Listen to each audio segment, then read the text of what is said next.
The trick to a listing presentation is not in the materials.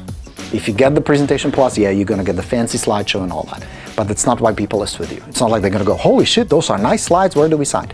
That doesn't work that way. They will help you. They will help you stay on track and communicate the right things. But at the end, they list with you because of you. Same thing. They list with you because they like you. They list with you because they trust you and they know you're the most competent agent who will get the job done.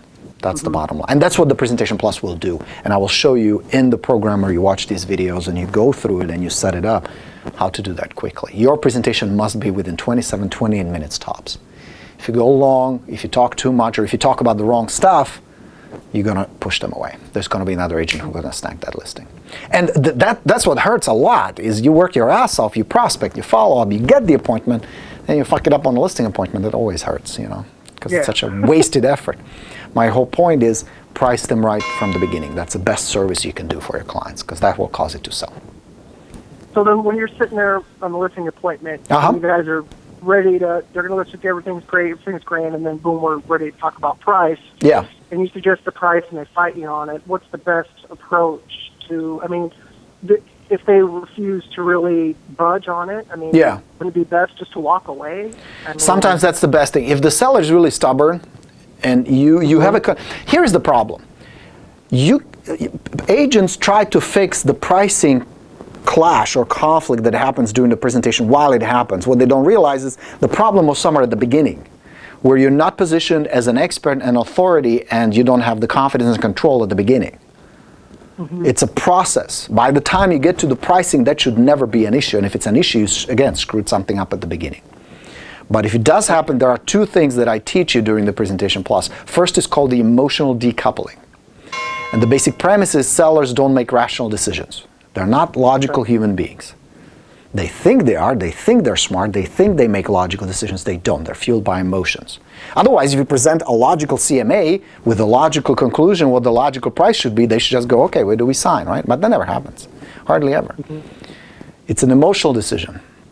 So here's what you do. You do emotional decoupling, where you decouple, you sever, cut the emotional connection to the house, where most of the overpricing comes from. They still perceive it as their home, and you say there's no way to put a price tag on that. We're going to put a price tag on the house, which is a different thing. It's a commodity, meaning it has a specific number that the buyer is willing to pay. Unlike your home that has maybe worth millions to you, because that's where the memories are, the children and growing up and all that. We cannot put a price tag on that. We're going to put a price tag on the house, which is just walls, windows, doors, bedrooms, baths. When you move out, it's just going to be empty, hollow shell that somebody needs to fill in with their life and their belongings to make it a home.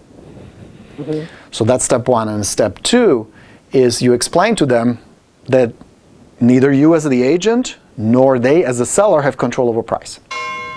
Right. They don't set the price. They have zero control over it.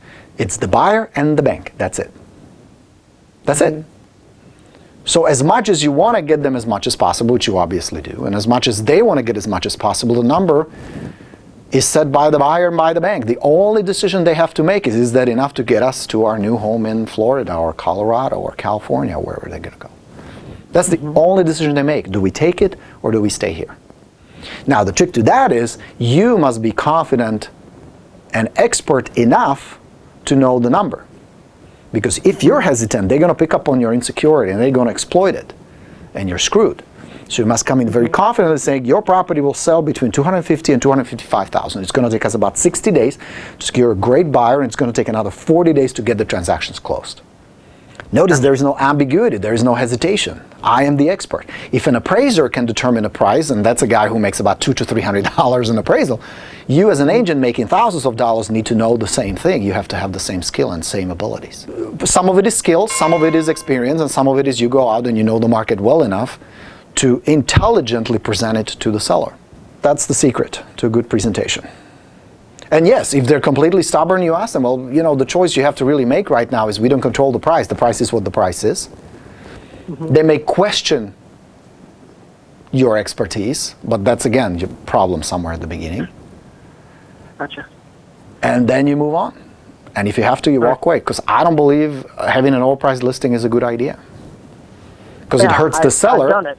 Yeah, and it's pain in the ass, and it drags you down.